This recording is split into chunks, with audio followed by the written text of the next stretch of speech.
हरे कृष्णा, राधे राधे, जय माता दी। प्रिय माताओं, आज आप श्रवण कीजिएगा गर्भ कथा। लेकिन आज आप कुछ अलग जानेंगे। आज आप श्रवण कीजिएगा दीपावली पावन पर्व व्रत के दिन सुने जाने वाले गर्भ कथा। कहा जाता है कि गर्भावस्था में अगर पूरी भागवत ना भी सुन पाए तो यह दीपावली के दिन गर्भ कथा की रस पान करने से हमारे गर्भ में पल रहे शिशु पर माँ लक्ष्मी जी के जैसा ही गुण आते हैं। तो आइए इस कथा की रस पान करते हैं। अगर वीडियो अच्छी लगेगी तो लाइक कीजिएगा और चैनल पर नए हैं तो चैनल को सब्सक्राइब करके साथ ही बेल आइकन को ऑन कर दीजिएगा। हो सके तो गर्भावस्था में जितने माँ हैं सबके पास इस जानकारी को साझा कीजिएगा। तो आइए रस पान। एक माँ अपने गर्भस्थ पुत्र से संवाद करती है, बेटा आज दीपों का पर्व है, चारों ओर उजाला है, पर इस उजाले के पीछे कितनी गहरी साधना, कितनी प्राचीन कथा छिपी है, आज मैं तुझे वही बताती हूँ। माँ धीरे धीरे अपने कक्ष में दीपक जलाती है। घी की लौ मंद मंद जल रही है। वह अपने गर्भ पर हाथ रखकर मुस्कुराती है, बेटा तुझे पता है आज कौन सा दिन है? आज वह दिन है जब अंधकार पर प्रकाश की विजय हुई थी। आज दीपावली है। दीप अर्थात ज्योति और अवली अर्थात पंक्ति। यह दिन केवल दीप जलाने का नहीं, आत्मा को जगाने का दिन है। गर्भ में शिशु हल्की सी हलचल करता है। माँ के हृदय में करुणा उमड़ पड़ती है। वह कहती है, तू सुन बेटा, यह दीप केवल घर में नहीं जलते, यह मन में भी जलते हैं। आज से हजारों वर्ष पहले इसी दिन अयोध्या नगरी में भी दीप जले थे, क्योंकि 14 वर्ष का वनवास पूर्ण कर भगवान श्री राम, माता सीता और लक्ष्मण लौटे थे। बेटा, माँ बोलती है, अयोध्या उस दिन कैसे दीप्त थी। कल्पना कर, हर घर में दीप जले, हर मन में उल्लास था।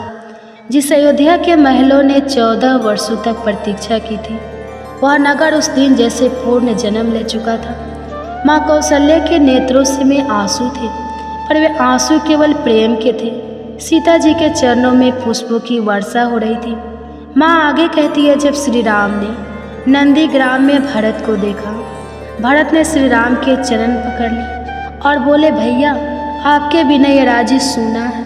राम ने कहा, राज्य हमारा नहीं, यह धर्म का है। यह तो दीपावली का सार है बेटा। जब हम अपने भीतर के राक्षसों को जीत लें तो धर्म का प्रकाश फैलता है। गर्भ में शिशु जैसे उस कथा को सुन रहा हो। माँ उसकी हलचल को महसूस कर हंसती है, तू भी सुन रहा है ना बेटा? राम ने केवल रावण को नहीं जीता था, उन्होंने अहंकार, क्रोध, मोह और लोभ को भी परास्त किया था। माँ कहती है, रावण केवल लंका का राजा नहीं था, वह ज्ञान का प्रतीक था। हर मन में एक रावण छिपा है जो कहता है, मैं जानता हूँ सब कुछ। पर दीपावली हमें याद दिलाती है कि जब हम अपने अहंकार को जलाते हैं तभी सच्ची रोशनी फैलती है। वह दिए की लौ को देखती है, बेटा यह जो दीप जल रहा है यह घी से नहीं, श्राद्धा से जलता है। दीपावली के दिन जब लोग एक एक दीप जलाते हैं तो अपने भीतर यह संकल्प करते हैं, हे प्रभु मैंने मेरे मन का अंधकार मिटा दो। माँ अब अपने गर्भ को धीरे से स्पर्श करती है। मुझे पता है बेटा, इसी दिन देवी लक्ष्मी भी समुद्र मंथन से प्रकट हुई थी। वह केवल धन की देवी नहीं, संतोष, सौंदर्य, सुदगुण और सुख की देवी है। जब देवताओं और असुरों ने समुद्र मंथन किया तो 14 रथ निकले और उनमें से एक थी महालक्ष्मी। वह कमल पर विराजमान थी। उनके 4 हाथों में शंख, पग, धन और आशीर्वाद थे। माँ मुस्कुराती है। तब देवताओं ने उनका स्वागत किया और भगवान विष्णु ने उन्हें अपने हृदय पर स्थान दिया। वह दिन था अमावस्या का, जब चारों ओर अंधकार था, पर लक्ष्मी जी के आगमन से सृष्टि में प्रकाश फैल गया। इसलिए हम इस दिन दीप जलाते हैं कि जैसे महालक्ष्मी ने अंधकार मिटाया, वैसे ही हमारे जीवन में भी दुर्भाग्य मिट जाए। माँ आप समझती है बेटा, दीपावली केवल बाहरी पर्व, दीपों का पर्व नहीं, यह आत्मा के दीप को प्रज्वलित करने का अवसर है। हर मन में दीप है, बस उसे जलाने की आवश्यकता है। जब मन का दीप जलता है तो वहाँ न लोभ रहता है, न भय, न द्वेष। वह कहती है, तू जब इस संसार में आएगा तेरे चारों ओर बहुत रोशनी होगी, पर मैं चाहती हूँ कि तेरे भीतर की ज्योति कभी न बुझे। तेरी दृष्टि में प्रेम हो, वाणी में मधुरता हो और हृदय में दया का प्रकाश हो तो दीपावली का सच्चा दीप बने जो दूसरों को भी आलोकित करे। माँ अपनी कथा को आगे बढ़ाती है, बेटा दीपावली का एक अर्थ यह भी है कि माता सीता का सतीत्व और पवित्रता फिर से अयोध्या में प्रतिष्ठित हुई। वनवास में उन्होंने कष्ट सहा पर धर्म नहीं छोड़ा। उन्होंने दिखाया कि स्त्री केवल गृहिणी नहीं, धर्म की धूड़ी है। सीता जी का आगमन भी प्रकाश का ही प्रतीक था, क्योंकि उन्होंने अंधकार में भी शांति का दीप जलाए रखा। गर्भ में शिशु जैसे हिलता है, माँ कहती है, तो जब संसार में आएगा हर स्त्री में माता सीता की झलक देखना और हर पुरुष में श्री राम का आदर। यही दीपावली का सच्चा भाव है बेटा। माँ दियों की पंक्ति सजाती है और कहती है, दीपावली पर हम जितने दीप जलाते हैं उतनी ही बार हमें याद करना चाहिए कि प्रत्येक दीप एक गुण का प्रतीक है। पहला दीप सत्य का, दूसरा दीप धैर्य का, तीसरा दीप प्रेम का, चौथा दीप क्षमा का, पांचवा दीप सेवा का। जो इन पांचों दीपों को अपने जीवन में जलाए रखता है उसके जीवन में सच्चा सुख आता है। वह जोड़ती है। इस दिन हम अपने घरों को सजाते हैं, पर बेटा असली सजावट मन की होती है। जब मन निर्मल होता है तो लक्ष्मी अपने आप विराजती है। बेटा आज की रात लक्ष्मी पूजन की रात है। जो लोग लक्ष्मी जी से धन की प्रार्थना करते हैं, पर असली लक्ष्मी तो संतोष है। जो संतुष्ट है वही समृद्ध है। वह चाहे मिट्टी के घर में रहे या महलों में, यदि उसके भीतर प्रेम है तो वह लक्ष्मीवान है। माँ धीरे स्वर में मंत्र उच्चारण करती है, ओम श्री हरीम क्लीम महालक्ष्माय नमः। इस मंत्र में केवल शब्द ही नहीं, शक्ति है बेटा। जब कोई श्रद्धा से इसे जपे तो उसके मन में द्वार खुल जाते हैं और भीतर का अंधकार मिट जाता है। माँ कहती है, दीपावली हमें सिखाती है, जिसने दिया उसका आभार मानो, जिसने कष्ट दिया उसका भी धन्यवाद करो, क्योंकि उसी ने तुझे सिखाया कि सहनशीलता क्या होती है। हर दीपावली पर हमें स्मरण करना चाहिए कि जीवन में जो कुछ भी है वह ईश्वर की कृपा है। आजकल लोग दीपावली के केवल आतिशबाजी का पर्व मान लेते हैं, पर असली आनंद भीतर है बेटा। जब तू ध्यान करेगा, जब तू प्रार्थना करेगा, तब तू देखेगा कि तेरे भीतर ही लाखों दीपों का प्रकाश है। वह मुस्कुराती है जो जिस दिन जन्म लेगा मैं तेरे नाम के साथ पहला दीप जलाऊंगी, तेरे लिए, तेरे संस्कार के लिए और तेरे जीवन के उजालों के लिए। दीपावली की रात लोग गंगा जल से स्नान करते हैं, क्योंकि यह केवल शरीर की शुद्धि नहीं, आत्मा की भी शुद्धि का प्रतीक है। मैं भी हर वर्ष इस दिन और प्रार्थना करती हूँ कि मेरे बच्चे का जीवन भी गंगा की तरह निर्मल हो। बेटा एक दीप हम यमराज के नाम का भी जलाते हैं, जिसे हम दीप कहा जाता है। यह दीप घर के बाहर दक्षिण दिशा में रखा जाता है ताकि मृत्यु का भय दूर हो और जीवन में आयु, आरोग्य और सुख बना रहे। यह हमें याद दिलाता है कि मृत्यु भी एक सत्य है, पर जो धर्म पूर्वक जिए उससे मृत्यु भी स्पर्श। माँ आगे कहती है, दीपावली यह भी सिखाती है कि जैसे दीपक अपने घी को जलाकर दूसरों को प्रकाश देता है, वैसे ही मनुष्य को भी अपने कर्मों से दूसरों के जीवन में उजाला फैलाना चाहिए। वह गदगद स्वर में कहती है, तू भी कर्मशील बनना बेटा, कभी किसी से ईर्ष्या मत करना, क्योंकि प्रकाश और अंधकार साथ नहीं रह सकते। रात गहराती है, बाहर पटाखों की गूंज है, पर भीतर माँ ध्यान में लीन हो। वह गर्भ पर हाथ रखकर कहती है, हे प्रभु, यह दीपावली मेरे बच्चे के जीवन में ऐसा प्रकाश भर दे जो कभी न बुझे। उसका हृदय श्री राम निर्मल, उसकी बुद्धि लक्ष्मण की तरह सजग और उसका कर्म हनुमान की तरह समर्पित। गर्भ में शिशु जैसे माँ की वाणी पर आनंदित हो रहा है। माँ को लगता है कि भीतर से कोई कह रहा हो, माँ मैं सुन रहा हूँ, मैं भी वही दीप बनूंगा जो हर अंधकार को मिटाएगा। माँ की आंखों में आंसू बहते हैं। वह कहती है, मेरे लाल तो सच में दीपावली का दीप है। तेरे जन्म से पहले ही तूने मुझे प्रकाश से भर दिया। माँ अंत में कहती है, बेटा जीवन में जब जब अंधकार लगे तो दीपावली को याद करना। दीप जलाने से पहले अपने मन में एक संकल्प लेना, मैं अपने भीतर का अंधकार मिटाऊंगा। तब तू पाएगा कि जीवन स्वयं उजाला बन गया है। माँ दीप बुझाने से पहले कहती है, हे प्रभु, इस दीपावली पर सभी के जीवन में प्रेम, शांति और प्रकाश फैले। हर घर में दीप जले, पर हर हृदय भी प्रकाशित हो। पर इसका संदेश सदा जीवन रहेगा कि दीपावली केवल एक पर्व नहीं, यह आत्मा का उत्सव है। जो इसे समझ लेता है उसके भीतर सदा प्रकाश रहता है। प्रिय माता, दीपावली पर जाने वाले गर्भ कथा। अगर कथा आपको अच्छी लगी तो वीडियो को लाइक और चैनल को सब्सक्राइब जरूर कीजिएगा, और हो सके तो गर्भावस्था में जितने माँ हैं सबके पास इस जानकारी को साझा कीजिएगा। अब आप सुनिए गर्भ कथा, कृष्ण के जन्म की कथा।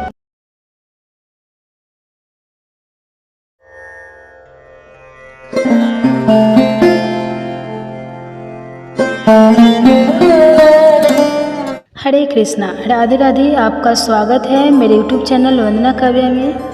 आप श्रवण कीजिए गर्भ कथा। अगर गर्भावस्था में पूरी भागवत ना भी सुन पाए तो ये गीता की कहानी की रसपान करने से श्री कृष्ण कहते हैं कि गर्भ में पल रहा शिशु पर भगवान के जैसे गुण आते हैं। तो आइए हम सभी माताएं मिलकर गर्भ गीता के संस्कार की कहानी 16 संस्कार की कथा की रसपान करते हैं जो स्वयं श्री कृष्ण ने बताया था। वीडियो को पूरा ध्यान से जरूर सुनिएगा, और वीडियो को लाइक करके चैनल पे नए तो चैनल को सब्सक्राइब कर लीजिएगा, और हो सके तो और भी माताएं के पास शेयर कीजिएगा, और कमेंट्स में राधे राधे जरूर लिखिएगा। माँ, तू जो इस क्षण ध्यान में बैठी है, अपने भीतर की उस गढ़ कंपन को अनुभव कर रही है। वह कोई साधारण हलचल नहीं, वह एक दिव्य संकेत है। आज मैं तुझसे कोई याचना नहीं कर रहा, कोई आदेश नहीं दे रहा। मैं तुझसे एक शांत स्वस्थ संवाद आरंभ कर रहा हूँ। मैं श्री कृष्ण तुझसे उस यात्रा की बात करने आया हूँ जो हर उस स्त्री के भीतर आरंभ होती है, जो केवल एक जीवन नहीं, एक युग को धारण करने का संकल्प लेती है। यह वार्ता एक शिक्षा नहीं, एक स्मृति है, तेरे भीतर की, मेरे भीतर की, और उस शक्ति की जो तेरे गर्भ में आकर लेने वाली है। आज मैं तुझे उन 16 दिव्य संस्कारों की अमृत धारा में प्रवेश कराऊंगा जो गर्भ धारण से पूर्व गर्भ काल के प्रत्येक क्षण को ईश्वर की ऊर्जा से परिपूर्ण करते हैं। यह संस्कार केवल क्रियाएं नहीं है, यह तो चेतना के वो सोपान है जिन पर चढ़कर आत्मा स्वयं को धरती पर लाने का साहस करती है। और इन सोपानों को आलोकित करने का अधिकार केवल और केवल माँ के पास होता है। तू हे माँ वह पात्र है जो इन सभी 16 दीपों को प्रज्वलित कर सकती है। यदि तू मौन होकर श्रद्धा से स्वयं को इस यात्रा के लिए समर्पित कर सके तो आज हम इस दिव्य क्रम की प्रथम सीढ़ी पर पांव रखते हैं, जिसे कहते हैं आमंत्रण। आमंत्रण संस्कार यह कोई शब्द नहीं, यह कोई बोल नहीं, यह कोई मंत्र नहीं, यह वह मौन ध्वनि है जो तब गूंजती है जब माँ की चेतना स्वयं प्रभु को आमंत्रण देती है। यह वह आंतरिक उद्देश्य है जो देह से नहीं, मन से नहीं, अपितु आत्मा से निकलता है। जहाँ स्त्री कहती है, अब मैं केवल स्त्री नहीं, अब मैं एक धाम बन रही हूँ, उस चेतना के आगमन के लिए जो जगत को दिशा देगी। हे माँ, आमंत्रण केवल गर्भधारण का निर्णय नहीं है, यह वह गहन क्षण है जब तू अपने भीतर समस्त सयो भय अपेक्षा और योजनाओं को विसर्जित करके खाली हो जाती है। प्रिय माताएं, हमें उम्मीद है कि अभी तक आपने इस कथा की रसपान कर रहे हैं, तो प्लीज़ जल्दी से चैनल को सब्सक्राइब कर दीजिए और कमेंट्स में राधे राधे लिखिए। इसके बाद आगे की कथा रसपान कीजिए। ईश्वर की योजना के लिए जब कोई स्त्री कहती है, अब मेरा जीवन मेरी आकांक्षाओं के अनुसार नहीं, ईश्वर की इच्छा के अनुसार प्रभावित होगा, तब वह आमंत्रण संस्कार की प्रथम सीढ़ी पर कदम रखती है। यह संस्कार तुझसे कुछ प्राप्त नहीं करता, यह तुझे बदलता है। जब तू आकाश की ओर देखती है और मन में कहती है, जिस चेतना को ईश्वर भेजेगा मैं उसे उसका घर बनकर स्वीकार करूँगी, तब यह संसार उस मौन को सुनता है। आकाश की सूक्ष्म तरंगे, पवन की लहरें और दिशाएं उस मौन को पहचानती हैं, और वहीं से प्रारंभ होता है कि बीज का उतरण। यह बीज कोई अंग नहीं, कोई लिंग नहीं, कोई नाम नहीं, यह एक चेतना है, और यह चेतना केवल वहाँ उतरती है जहाँ उसे अपेक्षा नहीं, स्वीकृति मिले। हे माँ, आमंत्रण संस्कार वह नहीं जो शब्दों से बोला जाए, यह वह है जो तेरे संकल्पों से झड़ता है। यह तब घटता है जब तू अपनी दिनचर्या में, अपनी सोच में, अपने व्यवहार में उस चेतना के स्वागत के लिए स्थान बनाती है। तो भोजन बनाते समय, ध्यान करते समय और संसार से संवाद करते समय उस मौन भाव से जुड़ने लगती है जो कहता है अब मैं अकेली नहीं हूँ, अब मैं एक युग के स्वागत की भूमिका में हूँ। माँ, जो चेतना आने वाली है वह तेरे भीतर उस दिन नहीं आती जब चिकित्सक गर्भ की पुष्टि करता है, वह उस दिन आती है जब तू अंतर्यामी से यह कहती है, हे प्रभु, अब मेरा जीवन केवल मेरा नहीं, अब मेरे विचार, मेरी ऊर्जा, मेरी श्वासें भी किसी अन्य के स्वागत की भूमि बन रही है। और वही है आमंत्रण संस्कार। यह संस्कार तभी होता है जब तू किसी दीपक को जलाकर मौन में बैठती है और कहती है, हे माधव, जो भेजा जाए वह तेरा अंश होगा, वह जैसा भी हो वह मेरा नहीं तेरा होगा और मैं उसे वैसा ही स्वीकार करूँगी। वह दीपक, वह मौन, वह भावना ही उस चेतना को आकर्षित करती है। आमंत्रण का अर्थ है अपना भीतर खाली करना, अपनी आकांक्षाएं, अपने पूर्व निर्धारित विचार, अपने सामाजिक भय सब हटाकर एक शुद्ध निष्कलंक स्थान बनाना। और वही स्थान वह धाम बनता है जहाँ ब्रह्मांड की ऊर्जा अवतरित होती है। जब तू कहती है, मैं नहीं जानती कौन आएगा, लेकिन मैं उसे प्रभु की योजना मानकर अपनाऊंगी, तब तू केवल एक माँ नहीं रहती, तो ईश्वर की साधना बन जाती है। और यह साधना तब तक सफल नहीं होती जब तक आमंत्रण का दीप प्रज्वलित ना हो। तो हे माँ, यदि तू इस मौन भावना से अपने जीवन को समर्पित करने को तैयार है, यदि तू कह सकती है अब यह जीवन, यह देह, यह विचार किसी और के स्वागत हेतु समर्पित है, तो जान ले आमंत्रण संस्कार पूर्ण हुआ और अब तू उस स्थिति में है जहाँ अगला संस्कार तुझे अगले द्वार तक ले जाएगा। द्वितीय संस्कार सत्वना संस्कार। हे माँ, आमंत्रण के क्षण में जब तूने उस चेतना को अपने भीतर स्वीकार किया, वह क्षण कोई साधारण आरंभ नहीं था, वह एक दीपक की लौ थी जो जितनी शांत दिखती है उतनी ही तेज भीतर की हवा को सहने का संकल्प रखती है। और यह केवल बाहर से नहीं जलती, यह भीतर भी तपाती है। और वही आरंभ होती है उस माँ की प्रथम परीक्षा, जहाँ शरीर, मन और आत्मा तीनों एक साथ चलना सीखते हैं। त्वना संस्कार उसी क्षण की भांति है जहाँ तू अपने भीतर उठते अनगिनत प्रश्नों को चुपचाप सहलाती है। यह वह प्रक्रिया है जहाँ तू स्वयं को समझाती नहीं, स्वयं को थामती है। तेरे भीतर जब परिवर्तन की पहली लहर आती है, कभी थकावट के रूप में, कभी चिड़चिड़ाहट में, कभी निःशब्द अशांति में, तो यह कोई विकृति नहीं, यह तेरे भीतर उस चेतना के ठहरने का संकेत है। और उस क्षण तुझे किसी सलाह की नहीं, सत्वना की आवश्यकता होती है। हे माँ, संसार तुझसे कहेगा कि यह साधारण बात है, परंतु मैं कहता हूँ यह कोई साधारण बात नहीं। जब कोई स्त्री अपने भीतर दो चेतनाओं का वहन करती है, एक स्वयं की, एक उस जो अदृश्य है, तब उसका मन एक तीव्र नदी बन जाता है और उस नदी को थामने के लिए कोई और नहीं, केवल तू ही पर्याप्त है। यही है सत्वना संस्कार, स्वयं को सुनना, स्वयं को समझना, स्वयं को गले लगाना।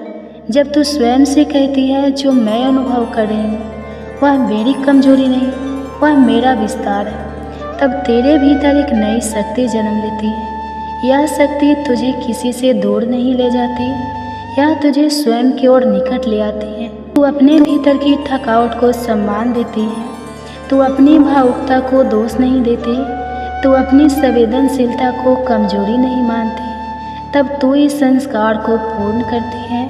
सत्वना संस्कार वह अंश है जो माँ को भीतर से परिपक्व करती है। यह वह भाव है जो कहता है तू टूटी नहीं है, तू बन रही है। जब तू किसी दिन मौन होकर अपनी हथेली को अपने पेट पर रखती है और कहती है आज मैं थकी हूँ पर मैं स्वयं से नाराज नहीं हूँ, तब सृष्टि तेरे भीतर एक मौन संगीत भरती है।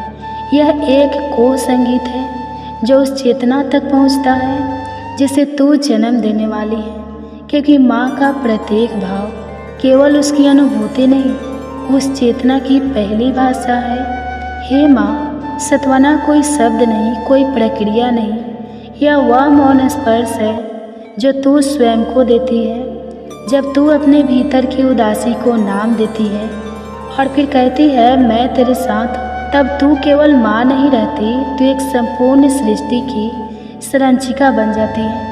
यही वह शक्ति है जो तेरे विचारों को शांति, तेरे शरीर को विश्राम और तेरे गर्भ को स्थिरता देती है। इसलिए हे माँ, जब भी तू अस्थिर हो, व्याकुल हो, भयभीत हो, उस क्षण किसी उत्तर की तलाश मत कर, केवल बैठ जा और अपने भीतर यह कह, हे माधव, मैं जानती हूँ यह सब सामान्य नहीं, पर यह सब आवश्यक है। मैं स्वयं को पूरा स्वीकार करती हूँ। यही है वह वाक्य जो सात्वना को संस्कार बना देता है।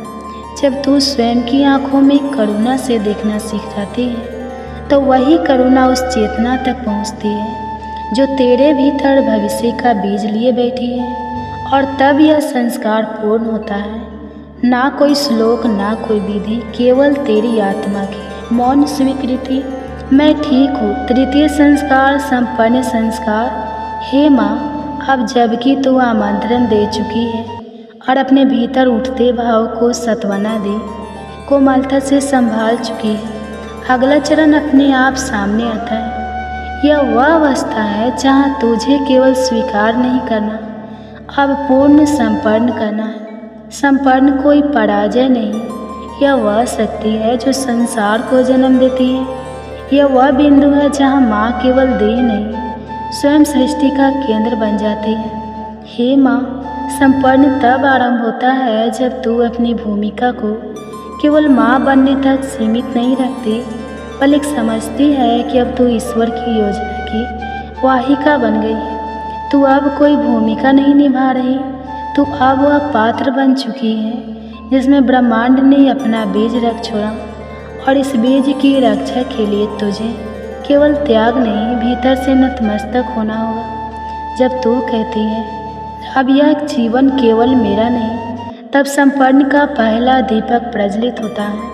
जब तू अपनी इच्छाओं को, अपने सपनों को, अपनी प्राथमिकताओं को एक तरफ रखकर कहती है अब जो होगा वही होगा, जो ईश्वर को उचित लगे, तब यह देह, यह विचार, यह अस्तित्व ईश्वर के मार्ग का माध्यम बन जाता है।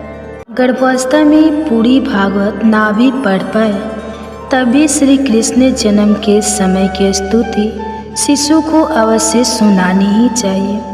भागवत पुराण के 10वें संकट के दूसरे अध्याय में वह प्रसंग आता है कि किस प्रकार सारे देवों ने देवकी माँ के गर्भस्थ शिशु की स्तुति गाई और उनके स्वरूप का वर्णन किया। भगवान के सभी गुण, दिव्य गुणों को बता। यह गर्भ संस्कार में माना जाता है कि आप जैसा सोचते हैं, जैसे गुणों को चाहते हैं, आपकी संतान वैसे ही उन्हीं गुणों को लेकर जन्म लेती है। इसलिए इस समय नित्य भगवान का सही स्वरूप शिशु को सुनाना ही चाहिए, ताकि कलयुग में भी वह भगवान का परम प्रिय बन रहे। चलिए पाया स्तुति में देवता भी कहते हैं जो आपको पहचानता है उनकी रक्षा आप स्वयं करते हैं और उनको कोई भी बाधा नहीं रोक पाती। पुराणों में बताया गया माता देवकी और वासुदेव पूर्व जन्म में देवकी माता आदिति और राजा कश्यप थे। तब उन्होंने भगवान हरि की घोर तपस्या की। भक्तों का मान रखने के लिए दयालु परमेश्वर भगवान विष्णु ने उन्हें आशीर्वाद दिया कि वह उनके घर पर जरूर जन्म लेंगे। और देखिए वह समय आ गया, आज माँ देवकी की कोख में स्वयं भगवान परमेश्वर विराजित हैं। उनकी लीला को देखने के लिए सभी देवता उत्साहित और आनंदित हैं। गर्भ स्तुति भगवान श्री कृष्ण के जन्म से पूर्व देवताओं ने कारावास में आकर गाई थी।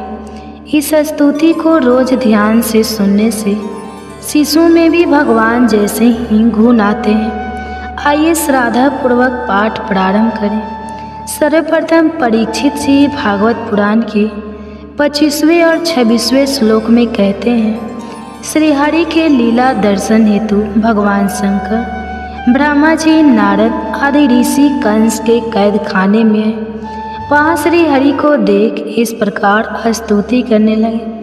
आप सत्य संकल्प हैं, सत्य स्वरूप है, सृष्टि के पूर्व प्रलय के पश्चात तथा इस अदृश्यमान जगत की स्थिति में तीनों अवस्थाओं में सिर्फ आप ही सत्य हैं। पृथ्वी, जल, वायु और आकाश, ये 5 दृश्यमान शक्ति भी आपके ही रूप हैं। आप इस दृश्यमान जगत की शाश्वत, जो कभी नहीं मिटता, वह रूप है। भगवान, हम सभी बस आपके सत्य स्वरूप के शरण में ही आए हैं। हे प्रभु, आप ही संसार रूपी वृक्ष की उत्पत्ति के आधार हैं। आप में ही इसका प्रलय होता है और आपकी कृपा से ही इसकी रक्षा होती है। जिनका चित्त आपके द्वारा ही की गई माया से भ्रमित हो जाता है, वह सत्य को नहीं समझ पाते और वह संसार की उत्पत्ति, उसका रक्षण करने वाले और प्रलय करने वाले ब्रह्मा देवताओं को अलग अलग रूप में देखते हैं, परंतु तत्व ज्ञानी पुरुष तो सबके रूपों में केवल आपका ही दर्शन करते हैं। आप ज्ञान स्वरूप आत्मा हैं। आप ही इस जगत के कल्याण के लिए अनेकों रूप धारण करते हैं। आप संत पुरुषों की रक्षा करने वाले, दुष्टों को उनकी दृष्टता का दंड देने वाले परम न्यायकारी हैं। हे कमल नयन, कुछ लोग ही आपके दर्शन कर पाते हैं। सृष्टि के समस्त पदार्थों और प्राणियों में आपके रूप में अपना चित्त लगा पाते हैं, अर्थात हर अच्छाई में आपको देख पाते हैं। ऐसे सत्पुरुष आपके चरण कमल रूपी जहाज का आश्रय लेकर इस संसार रूपी भव सागर को आसानी से पार कर पाते हैं। आज तक सभी ऋषि संतों ने इसी एकमात्र जहाज से संसार सागर को पार किया है। हे परम प्रकाश स्वरूप परमात्मा, आपके भक्त इस जगत में प्रेमी, सच्चे, द्विदेशी, दयावान और परोपकारी होते हैं। वे स्वयं तो इस भयंकर और कष्ट से भरे संसार रूपी भवसागर को पार करते हैं, अपितु औरों के कल्याण के लिए भी यहाँ आपके चरण कमलों की नौका स्थापित कर जाते हैं, अर्थात ऐसा ज्ञान दूसरों को भी देकर जाते हैं। वास्तव में ऐसे सत्पुरुष पर आपकी महान कृपा होती है। हे परम कृपालु, जो लोग आपके चरण कमलों की शरण नहीं लेते तथा आपके प्रति भक्ति भाव से रहित होने के कारण जिनकी बुद्धि भी शुद्ध नहीं है, परंतु वह अपने आप को झूठ मूठ मुक्त मानते हैं, ऐसे लोग यदि बड़ी बड़ी तपस्या और साधना भी कर ले, किसी प्रकार ऊंचे से ऊंचे पद पर भी पहुंच जाए, तो भी वह वहां से जल्द ही नीचे गिर जाते हैं। परंतु हे भगवान, जो आपके अपने प्रियजन हैं, जिन्होंने आपके चरणों में सच्ची प्रीति जो रखी है, वह कभी उन ज्ञान अभिमान की तरह अपने मार्ग से विचलित नहीं होते और परम लक्ष्य को पाते हैं। हे प्रभु, बड़े बड़े विघ्न डालने वालों की सेना के सरदारों के सर पर भी पांव रखकर निर्भय होकर गुजरते हैं। कोई भी विघ्न उनके मार्ग में रुकावट नहीं डाल सकता, क्योंकि उनके रक्षक आप जो होते हैं। हे प्रभु, आप ही संसार के समस्त बेहद धारी, परम कल्याण प्रदान करने वाले विशुद्ध सात्विक सच्चिदानंद मैं परम दिव्य मंगल रूप है। उस रूप से प्रकट होने से ही आपके भक्त वेद, कर्मकांड, अष्टांग योग, तपस्या और समाधि के द्वारा आपकी आराधना करते हैं। हे प्रभु, आप सबके धाता हैं। यदि आपका यह विशुद्ध स्वरूप ना हो तो अज्ञान और उसके द्वारा होने वाले दुष्प्रभाव को नष्ट करने वाली शक्ति किसी के भी पास नहीं होगी। वास्तव में जगत में दिखने वाले तीनों गुण सत्य, रज, तम आपके हैं और आपके द्वारा ही प्रकाशित होते हैं। यह सत्य है, परंतु इन गुणों के प्रकाश से भी आपके स्वरूप का केवल अनुमान ही होता है, आपके वास्तविक स्वरूप का साक्षात्कार नहीं होता। हे भगवान, मंत्र और वेद वाणी के द्वारा भी आपके स्वरूप को नहीं पहचाना जाता, क्योंकि उनके भी बस आप साक्षी हैं। इसलिए आपके गुण, जन्म और कर्म आदि के द्वारा आपको पहचाना नहीं जा सकता। फिर भी प्रभु आपके भक्तजन उपासना और ध्यान में आपका दर्शन पाते हैं।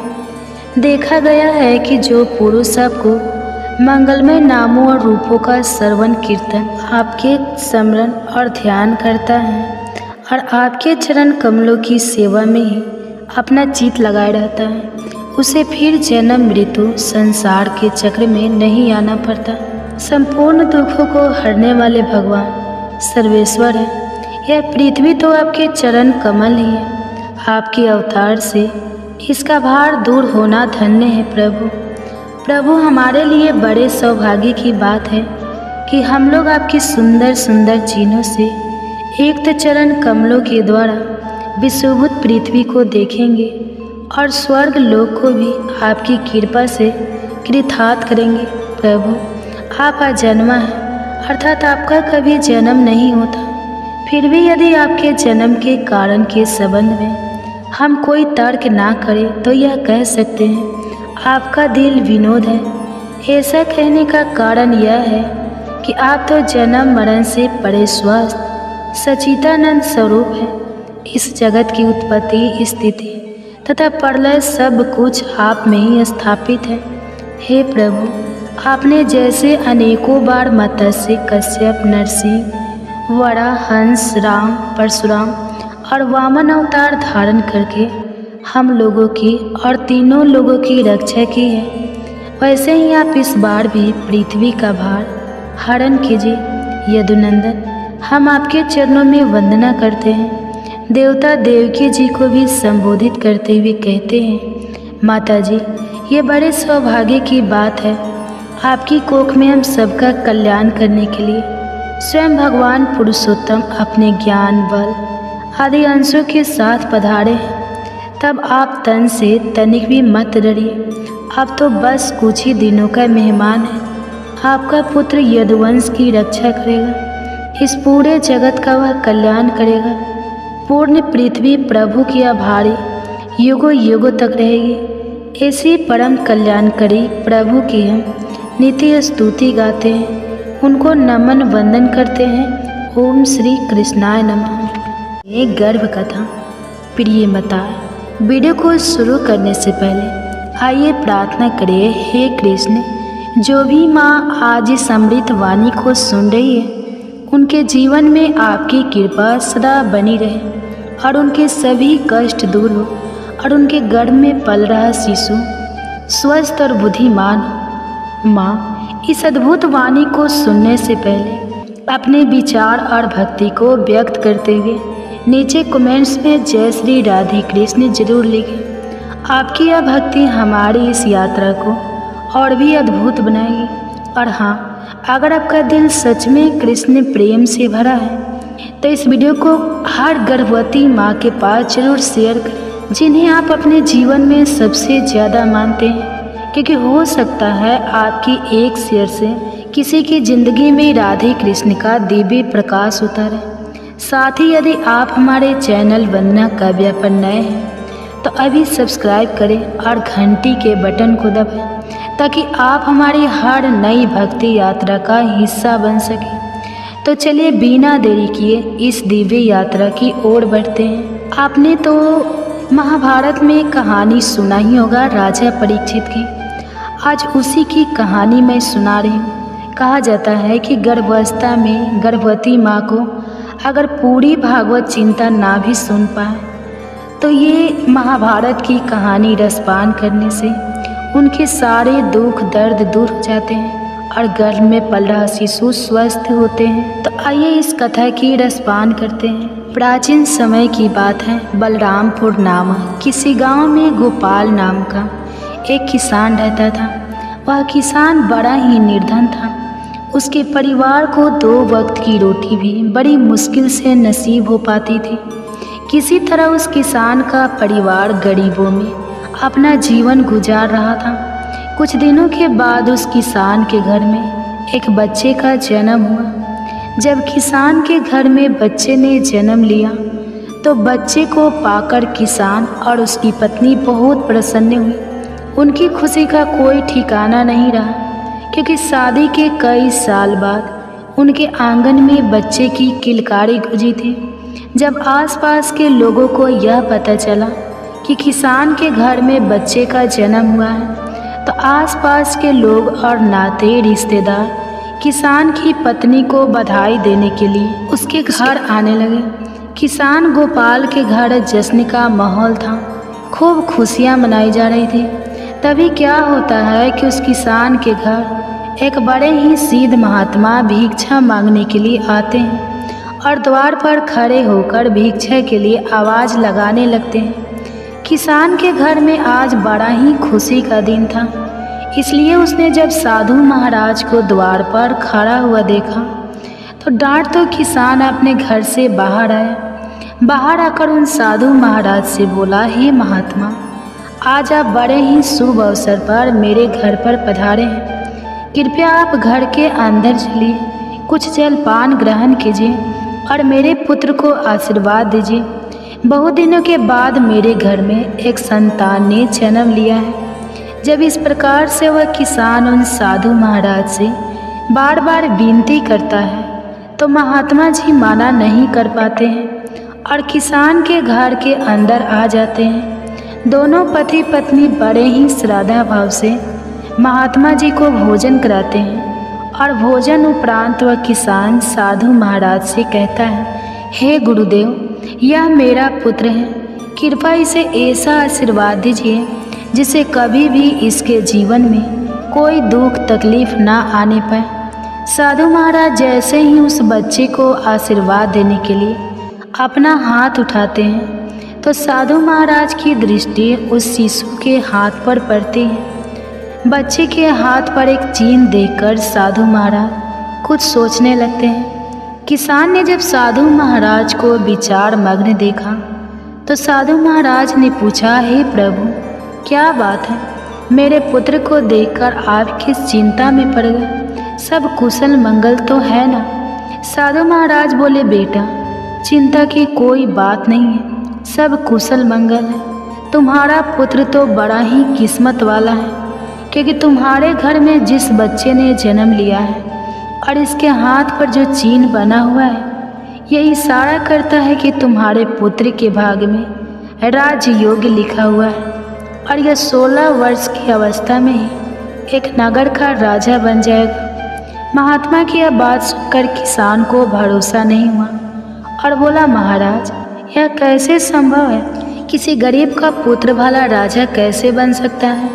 तो इस पर महात्मा जी उस किसान को समझाते हुए बोले, बेटा, ईश्वर की इस दुनिया में हर काम संभव है। इसने अपने पिछले जन्म में कोई ऐसा पुण्य कर्म किया है जिसके कारण इस जन्म में इस बालक को राजपाट नसीब होगा।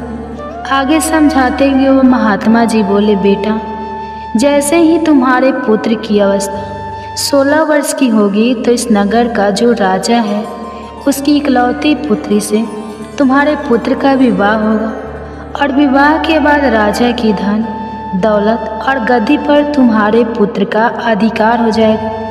यह सब बातें मैं तुम्हें ऐसे ही नहीं बता रहा हूँ, इस बच्चे की हाथों की लकीरें यह सब बता रही है। साधु महाराज की इन बातों को जब किसान और उनकी पत्नी ने सुना तो इन बातों को सुनकर उन्हें बड़ी खुशी होती है कि हमारे घर में किसी साधारण संतान ने नहीं बल्कि एक राजा ने जन्म लिया है। जब इस बात की खबर नगर वासियों को चलती है कि किसान का बेटा एक दिन इस नगर का राजा बनेगा तो दूर दूर से लोग उस किसान के पुत्र के दर्शन के लिए उसके घर आने लगते हैं। एक तरफ तो किसान के घर पर दूर दूर से लोग आ रहे थे, उधर जो उस नगर का राजा था जिसकी पुत्री के साथ में साधु ने विवाह की भविष्यवाणी की थी, वही राजा शिकार खेलने के लिए जंगल को जाता है। जंगल में जाकर वह अपना शिकार तलाश करने लगता है। तभी राजा की दृष्टि एक हिरन पर पड़ती है। हिरन देखकर राजा अपना घोड़ा उस हिरन के पीछे दौड़ा देता है और उस हिरन का पीछा करते हुए राजा बहुत दूर निकल जाता है। उसके साथ में जो सैनिक थे वह भी पीछे छूट जाते हैं। राजा काफ़ी देर तक उस हिरन का पीछा करता है, लेकिन वह उस हिरन का शिकार नहीं कर पाता है, क्योंकि घने जंगल होने के कारण हिरन राजा की नज़रों से ओझल हो जाता है। राजा को अपने शिकार का पीछा करते करते बहुत देर हो चुकी थी। इस कारण प्यास के मारे राजा का गला सूखने लगता है। पानी की तलाश में राजा ने चारों तरफ अपनी नज़र दौड़ाई, लेकिन आसपास उसे ऐसा कोई पानी का स्रोत नज़र नहीं आया जहां जाकर वह अपनी प्यास बुझा सके। पानी की तलाश में राजा जब कुछ और आगे बढ़ता है तो उसे एक गांव नज़र आता है। साथियों, यह वही गांव था जिस गांव में उस किसान के घर में एक बच्चे ने जन्म लिया था। जब राजा उस गांव के और नज़दीक पहुंचा तो उसे गांव के बाहर एक कुटिया नजर आई, जहां एक साधु महाराज कुटिया के बाहर ध्यान मग्न बैठे हुए थे। राजा महात्मा जी के पास में पहुंचा, महात्मा जी को प्रणाम किया और प्रणाम करके राजा बोला, हे महाराज, मुझे बहुत जोरों की प्यास लगी है। यदि कुछ जल मिल जाए तो आपकी बहुत मेहरबानी होगी। साधु बोले, राजन, आप थोड़ा इंतज़ार करिए, मैं अभी आपके लिए पानी लेकर आता हूँ। और इतना कहकर महात्मा जी कुटिया के अंदर चले गए। जब महात्मा जी थोड़ी देर में बाहर आए तो उनके हाथ में एक जल से भरा हुआ लोटा था। साधु महाराज ने जल से भरा हुआ लोटा राजा को पकड़ाया। राजा ने पानी पीकर अपनी प्यास बुझाई। पानी पीकर राजा जैसे ही चलने को हुआ तो उसकी दृष्टि उन लोगों पर पड़ गई जो इकट्ठे होकर किसान के घर उसके पुत्र का दर्शन करने के लिए जा रहे थे। दोस्तों, जब राजा ने बहुत से लोगों को जाते हुए देखा तो यह देखकर उसने उन महात्मा जी से पूछा, हे गुरुवर। राजा के पूछने पर साधु ने बताया, राजन, यह सब लोग इकट्ठे होकर उस किसान के घर जा रहे हैं जहाँ कुछ समय पहले एक बच्चे ने जन्म लिया है। जब राजा ने पूछा, महात्मा जी, उस बच्चे में ऐसी क्या खूबी है जो सभी लोग उस बच्चे के दर्शन को जा रहे हैं? तो इस पर महात्मा जी बोले, राजन, उस बच्चे के हाथ पर एक ऐसा नीला निशान बना हुआ है जिसका होना इस बात का संकेत है कि वह इस राज का राजा बनेगा। राजा बोला, महात्मा जी, यह सब झूठी बातें हैं, ऐसा कभी नहीं हो सकता, क्योंकि इस राज का राजा तो मैं हूँ। भला मैं उस गरीब किसान के पुत्र को अपने राज्य का राजा क्यों बनाऊंगा? साधु बोले, राजन, कोई इंसान ना तो किसी को राजा बना सकता है और ना ही रंक बना सकता है। बनाने वाला और बिगाड़ने वाला तो कोई और ही होता है। और रही बात उस किसान के पुत्र के राजा बनने की, तो मैं आपकी जानकारी के लिए बता दूं कि आज से 16 वर्ष के बाद उस किसान के पुत्र का विवाह आपकी इकलौती बेटी के साथ में होगा और विवाह के बाद वह इस नगर का राजा बन जाएगा। राजा ने कहा, महात्मा जी, कौन बेटी? किसकी बेटी? मेरे तो कोई औलाद ही नहीं है, फिर आपकी भविष्यवाणी कैसे सच साबित हो सकती है? साधु महात्मा बोले, राजन, आज से 1 वर्ष के बाद में आपकी रानी की कोख से एक कन्या जन्म लेगी। उसी कन्या के साथ में इस गरीब किसान के पुत्र का विवाह होगा और विवाह के उपरांत वह इस नगर का राजा बन जाएगा। माँ, साधु महाराज के मुख से जब राजा इन बातों को सुनता है तो इन बातों को सुनकर वह खुश होता है और दुखी भी होता है। खुश इसलिए होता है क्योंकि राजा की कोई संतान नहीं थी। जब उसे पता चलता है कि उसके घर में भी एक कन्या जन्म लेगी, वह भी एक बेटी का बाप बनेगा, तो यह जानकर राजा को बड़ी खुशी हुई। लेकिन उसके दुख का कारण यह था कि जैसा साधु महाराज ने बताया कि तुम्हारी पुत्री का विवाह गरीब किसान के बेटे से होगा, तो यह जानकर राजा दुखी हो जाता है और उसे गुस्सा भी आता है। राजा अपने मन में विचार करता है कि आखिर एक मामूली से किसान का बेटा मेरा दामाद कैसे बन सकता है? मैं कदापि ऐसा नहीं होने दूंगा। यह विचार कर राजा उन साधु महात्मा से कहता है, आपको क्या लगता है एक मामूली से किसान के बेटे के साथ मैं अपनी पुत्री का विवाह कर दूंगा। महात्मा ने कहा, राजन, जो उस बच्चे के भाग्य में लिखा हुआ है उसे कोई नहीं मिटा सकता, क्योंकि विधाता का लिखा तो पत्थर की लकीर होता है, कोई उसे छेड़छाड़ नहीं कर सकता। दोस्तों, उस राजा को अपनी ताकत पर बड़ा ही घमंड था। उसने कहा, महात्मा जी, चाहे कुछ भी हो जाए, मैं अपनी बेटी का विवाह उस 2 कौड़ी के किसान के बेटे से हरगिज नहीं होने दूंगा। और रही बात विधाता के लिखे की, तो मुझ में इतना सामर्थ्य है कि मैं उस विधाता के लिखे को भी मिटाकर रख दूंगा। महात्मा जी ने मुस्कुराते हुए कहा, राजन, मैं भी यही हूँ और आप भी यही हो। पहले वह समय आने दो, फिर देखते हैं कि क्या होता है, कौन किस पर भारी पड़ता है। राजा ने कहा, ठीक है महात्मा जी, समय आने दो, फिर आप देखना।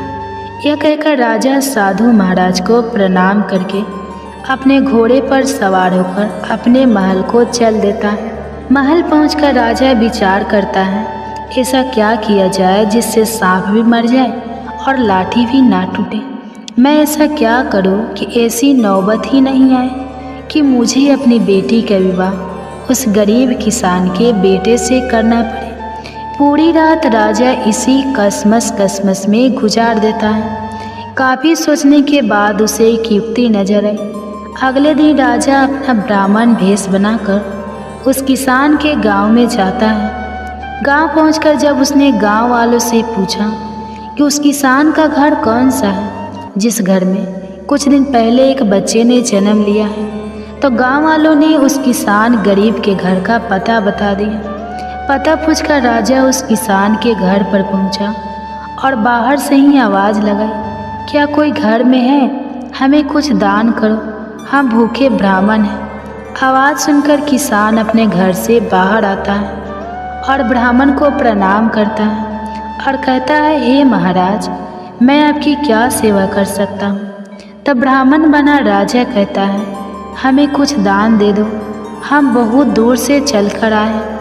आगे ब्राह्मण किसान से कहता है, मैं भाग्य भी देखता हूँ, मुझे ऐसा लग रहा है कि तुम्हारे घर में कोई पुत्र भी है और तेरे पुत्र के दाएं हाथ में नीले रंग का निशान है।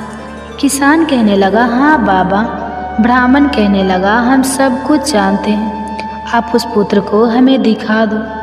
और किसान अपने पुत्र को घर से लेकर बाहर आए और ब्राह्मण को दिखाने लगा। इसके बाद ब्राह्मण कहने लगा, यदि यह पुत्र तुम्हारे साथ रहेगा तो 16 साल के बाद इसकी मृत्यु हो जाएगी, और यदि तुम इस बच्चे को किसी को दान कर दोगे तो 16 वर्ष बाद वह तुम्हें लौटा जाएगा। यदि तुम इस बच्चे को अपने पास रखना चाहते हो तो यह मर जाएगा।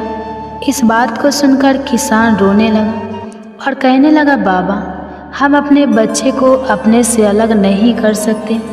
ब्राह्मण कहने लगा, यदि तुम किसी और को नहीं देना चाहते तो मुझे इसे दे दो, 16 वर्ष के बाद इसे मैं तुम्हें लौटा दूंगा। राजा आगे समझाते हुए बोला, भाई देखो, मैं आपका बच्चा आपसे हमेशा के लिए थोड़ी ही मांग रहा हूँ। मैं तो तब तक के लिए मांग रहा हूँ जब तक वह 16 वर्ष का ना हो जाए, क्योंकि इसी में इस बच्चे का जीवन है। जब उसको 16 वर्ष पूरा हो जाए और इसकी विवाह योग्य उम्र हो जाए तो मैं तुमको तुम्हारा बच्चा वापस लौटा दूंगा, फिर आप अपने पुत्र के साथ सुखपूर्वक रहना। दोस्तों, सीधा साधा किसान जब भेष बदले हुए राजा की इन बातों को सुनता है तो उसे राजा की बातों में सच्चाई नजर आती है और वह किसान बच्चा देने के लिए हाँ कर देता है। बेचारे को नहीं पता था कि यह ब्राह्मण के भेष में इस नगर का राजा है और इसकी इन बातों के पीछे कुछ और ही मंशा छुपी हुई है। किसान अपनी पत्नी के पास जाता है और अपनी पत्नी से कहता है, भगवान, हमारे दरवाजे पर एक बड़े ही दयालु ब्राह्मण आए हैं और कहते हैं कि अगर यह बच्चा हमारे पास रहेगा तो 16 वर्ष के बाद उसकी मृत्यु हो जाएगी, इसलिए वह हमारे बच्चे का पालन पोषण करना चाहते हैं। अपनी पति की इन बात को सुनकर पहले तो उस किसान की पत्नी मना करती है, लेकिन किसान जब अपनी पत्नी को बताता है कि वह बच्चा हमारा बच्चा हमेशा के लिए नहीं बल्कि कुछ सालों के लिए अपने घर रखना चाहते हैं, तो यह सुनकर किसान की पत्नी भी अपने बच्चे को ब्राह्मण को देने के लिए तैयार हो जाती है। दोनों पति पत्नी अपने कलेजे के टुकड़ों को लेकर घर के बाहर आते हैं और ब्राह्मण बने हुए राजा को अपना बच्चा देते हुए कहते हैं, हे ब्राह्मण देव, हम अपना बच्चा तो आपको दे देंगे, लेकिन हमारी एक शर्त है। दोस्तों, ब्राह्मण बने राजा ने पूछा, क्या शर्त है? तो किसान की पत्नी बोली, जब मेरा बेटा 16 वर्ष का हो जाए तो तुम्हें हमारा बच्चा वापस करना होगा। यदि आपको हमारी ये शर्तें मंजूर हो तो ही हम तुम्हें अपना बच्चा दे सकते हैं। राजा ने कहा, मुझे तुम्हारी सभी शर्त मंजूर है, अब आप मुझे अपना बच्चा दे दीजिए। जब आपका बच्चा 16 वर्ष का हो जाएगा और उसकी विवाह योग्य उम्र हो जाएगी तो मैं तुम्हारा बेटा वापस कर जाऊंगा। अब आप विलम्ब ना करिए और अपना बच्चा मेरे हवाले कर दीजिए। मैं इस बच्चे का आपसे भी ज़्यादा अच्छा ख्याल रखूंगा। इस प्रकार वह किसान दंपति अपने बच्चे के हित के खातिर अपने नवजात शिशु को ब्राह्मण बने हुए राजा के हवाले कर देते हैं और राजा खुशी खुशी उस बच्चे को लेकर आगे को चल देता है। राजा आज बहुत प्रसन्न था क्योंकि आज वह अपनी योजना में सफल हो रहा था। राजा बच्चे को लेकर के एक नदी किनारे पहुंचा। नदी किनारे पहुंचकर राजा ने सोचा, मैं इस बच्चे का गला दबाकर इसका काम तमाम कर देता हूं और मारने के बाद मैं इस बच्चे की लाश को नदी के जल में प्रभावित कर दूंगा। लेकिन बच्चे का जब उसने मासूम चेहरा देखा तो उस बच्चे का चेहरा देखकर राजा का विचार बदल गया। वह मन ही मन सोचने लगा, तेरा क्या बिगाड़ा है जो तू इसे मारना चाहता है? क्यों इस मासूम बालक की हत्या का पाप अपने सिर लेना चाहता है? इस पाप के लिए तो तुझे नरक में भी जगह नहीं मिलेगा। राजा जब अपनी अंतरात्मा की इस आवाज़ को सुनता है तो उसके हाथ कांपने लगते हैं। वह बच्चे की हत्या नहीं कर पाता है। फिर सोचता है, क्या करूं? यही विचार कर राजा एक ऐसा संदूक तैयार करता है जिसमें बच्चे को सांस भी मिलती रहे और वह पानी में भी ना डूबे। संदूक तैयार होने के बाद उसके आगे क्या होता है, इसके बाद की बात हम जानेंगे इसी राजा परीक्षित की गर्भ कथा के दूसरे अध्याय में कल जानेंगे। अगर आप इस कथा को कल श्रवण करना चाहते हैं तो हमारे चैनल को सब्सक्राइब करके रख लीजिए और साथ ही बेल आइकन को ऑन करके रख लीजिए ताकि इसके अगला पार्ट आए तो कल आप सबसे पहले श्रवण कर सकें। सुनिए गर्भ कथा। आज हम श्रवण करेंगे गर्भ कथा। कुरुक्षेत्र में जब श्री कृष्ण ने जो गर्भ गीता के ज्ञान अर्जुन को सुनाया था, आज हम उसी कथा की रसपान करेंगे। इसलिए वीडियो को पूरा देखिएगा और श्रवण करने से पहले आप अगर चैनल पर नए हैं तो चैनल को सब्सक्राइब कर लीजिए और साथ ही बेल आइकन को ऑन कर लीजिए ताकि ऐसे ही गर्भ कथा की नोटिफिकेशन आप सबके पास सबसे पहले पहुंचे। और हाँ, कमेंट्स में हरे कृष्णा राधे राधे जरूर लिखिएगा। चलिए इस कथा की रसपान करते हैं। अर्जुन पूछते हैं, हे मधुसूदन, कृपा करके गुरु दीक्षा के बारे में भी कुछ बताने का कष्ट करें। मुझे गुरु की महिमा के बारे में भी बताइए। श्री भगवान ने कहा, हे धनुधारी, तुम्हारा यह प्रश्न संपूर्ण मानव जाति के लिए कल्याणकारी है। तुम धन्य हो और धन्य है तुम्हारी जननी। ब्रह्मचारी और संयमी पुरुष जो ईश्वर की भक्ति और परोपकार में लगा हो उसे ही अपना गुरु बनाना चाहिए। गुरु के माध्यम से ही ईश्वर की प्राप्ति हो सकती है, अन्यथा नहीं। इसलिए अपने गुरु की देख रेख में ही मेरी पूजा करनी चाहिए। गुरु का निरादर करने वाला मनुष्य कभी ईश्वर की प्राप्ति नहीं कर सकता तथा वह आजीवन मृत्यु लोक में भटकता रहता है। ऐसे व्यक्ति का तो मुख भी नहीं देखना चाहिए। गुरु की कृपा से विमुख प्राणी का मुख देखना भी पाप होता है। हे अर्जुन, सारे संसार के गुरु जगन्नाथ है, विद्या का गुरु काशी है, चारों वर्णों का गुरु ब्राह्मण है और ब्राह्मण का गुरु सन्यासी है। सन्यासी उसे कहते हैं जो सब कुछ त्याग कर मुझ में रम गया हो। वह ब्राह्मण ही जगत गुरु होता है। जो गुरु का भक्त है वह मेरा भक्त है। जो गृहस्थ गुरु से विमुख होता है वह पंडाल के समान होता है। जिस स्थान पर मदिरा का भान हो उस स्थान का गंगा जल भी अपवित्र हो जाता है। इसी तरह गुरु से विमुख व्यक्ति का भजन भी अपवित्र होता है। उसके सभी कार्य निष्फल हो जाते हैं। ऐसा व्यक्ति कुकुर, सुगर, गर्द, काक, कौवा जैसी योनियों को प्राप्त करता है। वह अजगर और सर्प के समान आलस्य में डूबा तिरस्कार पाता है। गुरु दीक्षा के बिना प्राणी का उद्धार संभव नहीं है। जो गुरु की सेवा करता है उसे कई अश्वमेध यज्ञों के पुण्य का फल प्राप्त होता है। हे अर्जुन, जो प्राणी गर्भ गीता में अंकित हमारे इस संवाद को पढ़ेंगे और सुनेंगे वे गर्भ के दुख से बचेंगे। वे नरक योग की 84 लाख योनियों में जन्म मरण के चक्र से मुक्त हो जाएंगे। भगवान श्री कृष्ण के मुखार विंद से इस प्रसंग को अर्जुन ने बड़े ध्यान से सुना। इसी प्रसंग को गर्भ गीता के नाम से जाना जाता है। एक सुशील, ज्ञानी और संस्कारी संतान की प्राप्ति के लिए अब गर्भस्थ शिशु को सतयुग के समय की एक बहुत ही प्रेरक और देवी कथा सुनाई गई, जिसके लिए हम आपको सतयुग के उस समय में ले चलते हैं। उस समय प्रदेश के राजा उत्तानपाद रहते थे। उनकी 2 रानियां थीं, सुरुचि और सुनुति। सुरुचि बहुत सुंदर थी और राजा को अत्यंत प्रिय भी थी। उसके पास सुख सुविधाओं की कोई कमी नहीं थी। इसी कारण सुरुचि रानी का पुत्र उत्तम भी अपने पिता राजा उत्तानपाद का दुलारा था। राजमहल के बाहरी हिस्से में दूसरी रानी सुनीति रहती थी। उनका स्वभाव महापुरुषों जैसा था। वे धर्म मार्ग पर चलती थी, सभी के प्रति दया, प्रेम और करुणा का भाव रखती थी। ऐसा ही आचरण देखकर उनका पुत्र ध्रुव भी बड़ा हो रहा था। एक दिन सुबह का समय था। भगवान सूर्य का प्रकाश धीरे धीरे पूरे प्रदेश को प्रकाशित कर रहा था। सभी बच्चे घर से के बाहर अपने मित्रों के साथ विभिन्न प्रकार के खेल खेल रहे थे। भीतर राज दरबार सजा हुआ था।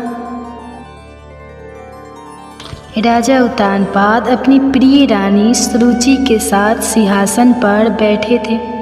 वे अपनी गोद में बैठे पुत्र उत्तम को दुलार रहे थे। उसी समय खेलते खेलते ध्रुव भी महल में प्रवेश करता है। पिता को देखकर उसका मन भी ललचाया। वह अपने पिता की गोद में बैठने और उनका प्यार पाने के लिए ललायित हो गया। वह भी अपने पिता के पास पहुंचा। उसने अपना हाथ राजा के पैरों पर रखा ही था और वहां बैठने का प्रयास कर ही रहा था कि रानी सुरुचि ने उसका हाथ जोर से झटक दिया।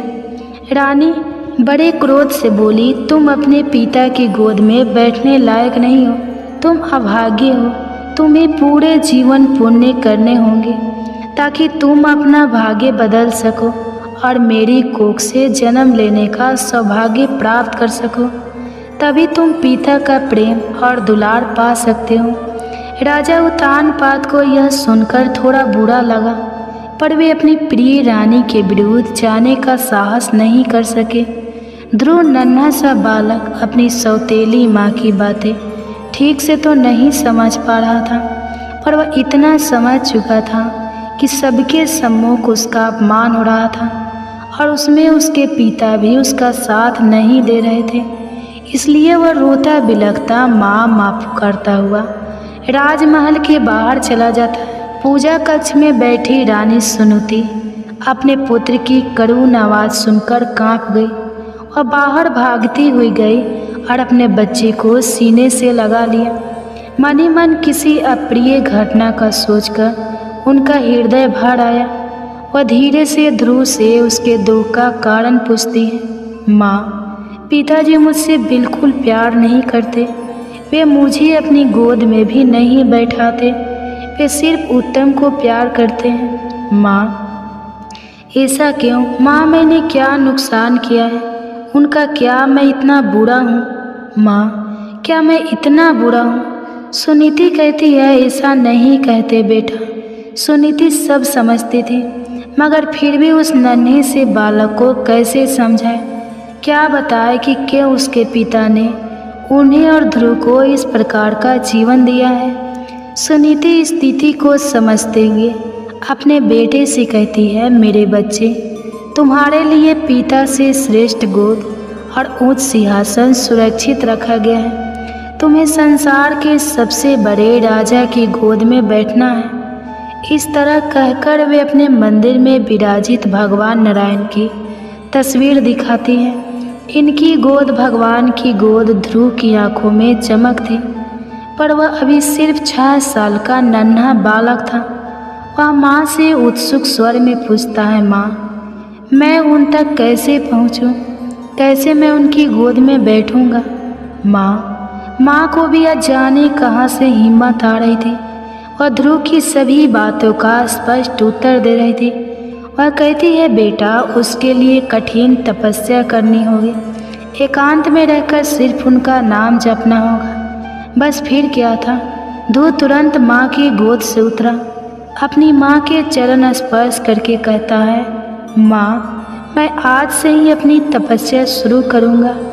मैं एकाग्रता से नाम जप कर नारायण की गोद में बैठूँगा। माँ, मैं उनकी गोद में बैठकर सबसे पहले तुझे पुकारूंगा। माँ, तो देखना, तेरा बेटा भी सौभाग्यशाली है। वह ब्रह्मांड की राजा की गोद में बैठेगा। माँ कुछ समझ पाती उससे पहले ही ध्रुव जंगल की ओर जाने लगा। माँ एकदम बिलख पड़ी। भागते हुए ध्रुव के रास्ते में आकर खड़ी हो गई। जिस नन्हे से बच्चे ने राजमहल के बाहर आज तक कदम भी नहीं रखा था, वह जंगल अकेला कैसे जाएगा? क्या यह भी कोई उम्र है उसके जंगल जाने की? रानी फूट फूट कर रोने लगी, पर ध्रुव नहीं रुका। अपनी माँ को समझाते हुए कहता है, माँ, नारायण को पाना आसान नहीं है। तपस्या तो करनी होगी।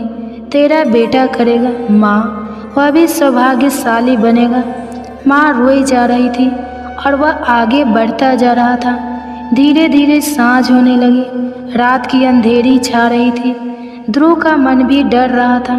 मन कर रहा था फिर से अपनी माँ के आंचल में चला जाए, उसकी गर्माहट में रोते रोते सो जाए। पर तुरंत उसे अपनी सौतेली माँ के कहे सब याद आ रहे थे, इसलिए वह दुगुनी रफ्तार से आगे की ओर बढ़ रहा था।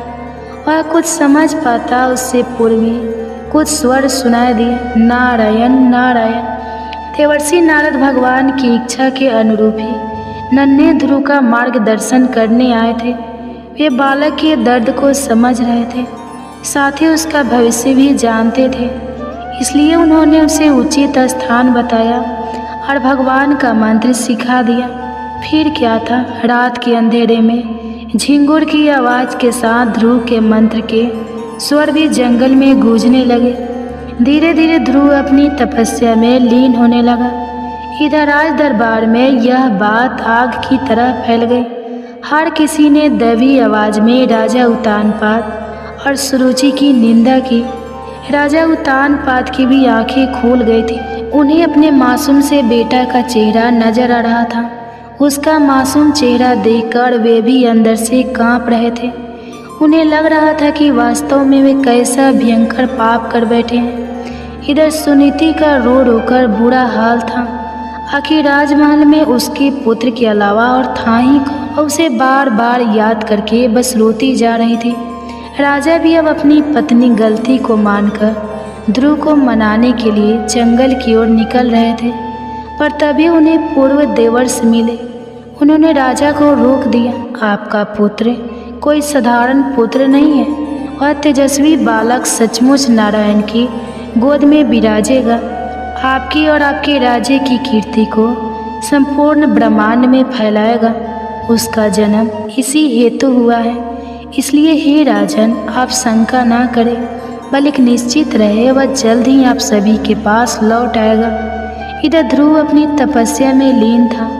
जंगली जानवरों की आवाज़ें और उनके संताने का भय आसपास हमेशा बना रहता।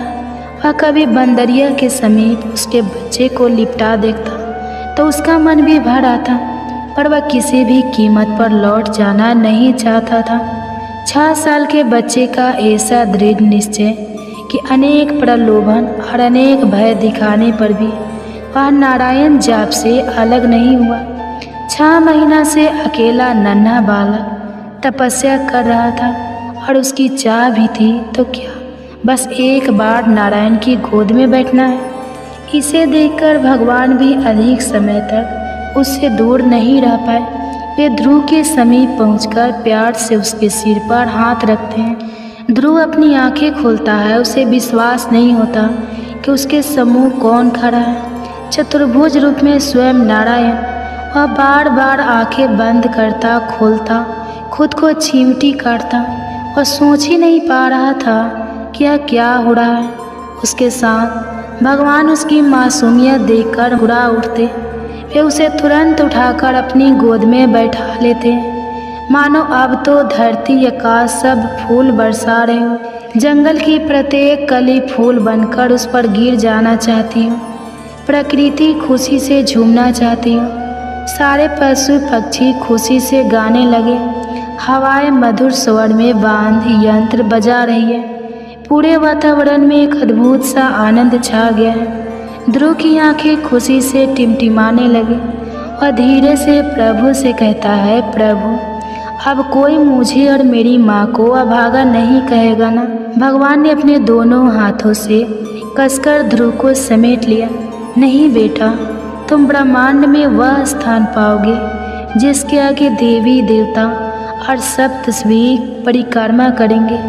प्रलय काल में भी तुम सुरक्षित रहोगे। तुम्हारी कीर्ति अनंत जन्मों तक फैली रहेगी।